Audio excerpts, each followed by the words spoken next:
अस्सलामु अलैकुम नाज़रीन, JN न्यूज़ HD के साथ मैं हूं नाइला भट्टी। नजर डालते हैं आज की अहम खबरों पर।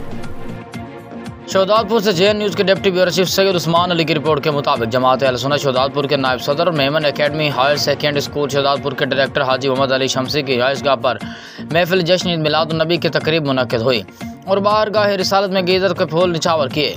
महफिल मिलाद मुस्तफ़ा से खिताब करते मुमताज़ आलिम दीन अल्लामा मौलाना ग़ुलाम सरवर मदनी ने कहा कि ताजदार रिसालत रहमतुल्लाह अलमीन सल्लल्लाहु अलैहि वसल्लम की विलादत सादत की खुशी दुनिया जहान की खुशियों से बुलंद तर बाला है।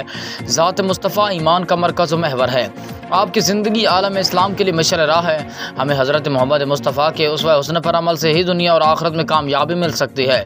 महफिल मीलाद में हाजी मोहम्मद नासिर शेख मुजाहिद, मोहम्मद आरिफ शेख एडवोकेट, तारिक महमूद आराइन, शकील अनवर सहर, राव मोहम्मद यूसुफ, शफीक अहमद शाहिद, हाजी मोहम्मद रफ़ी कुरैशी, पीर कराम रज़ा, मौलाना ग़ुलाम अकबर इतारी, मौलाना मारूफ कादरी, हाफिज़ फिज़ान कादरी, हाफिज़ अयाज़ुद्दीन, मोहम्मद ईमान नागरा समेत आशिकान रसूल की कसीर तादाद ने शिरकत